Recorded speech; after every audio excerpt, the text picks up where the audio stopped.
কোন মসজিদের আলেম আপনার পছন্দ অনুযায়ী কথা বলবে, মানুষদেরকে দিনের দাওয়াত দিত এখন ভয় লাগে। কিছুদিন আগে একজন মসজিদের ইমাম সে কথা বলছে মসজিদের মধ্যে, মুসল্লিদের পছন্দ হয়নি, তার উপর আক্রমণ করা হয়েছে। এটা কি কোনো সভ্যতা? আপনার পছন্দ হয় নাই, আপনি চলে যান।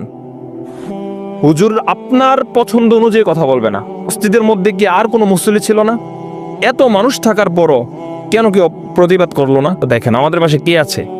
আমরা তো আজকাল দিনের কথাও বলতে পারবো না, মানুষদেরকে দাওয়াতও দিতে পারবো না। আর ফেসবুকের মধ্যে আমরা সবাই হচ্ছে গিয়ে আলেম ওলামা। একটা মানুষের নামে একটা কুসংস্কার কথা যখন ছড়িয়ে দেওয়া হয়, সবাই দেখা যায় এখানে কমেন্টস করে। বেশিরভাগ মানুষ না বুঝেই করে। আগে বুঝুন ভাই, ফেসবুকের মধ্যে আইসা মৌলবাদী সাজিয়েন না। আগে নিজে পরিবর্তন হন, তারপর রাষ্ট্রকে সমাজকে পরিবর্তন করেন। আলেমদেরকে ভালোবাসতে শিখুন। যদি আপনার পছন্দ না হয় তাকে আপনি বিদায় করে দেন, কিন্তু তার উপর হামলা করিয়েন না। কোনো মুসলমান এই কাজ করতে পারে না।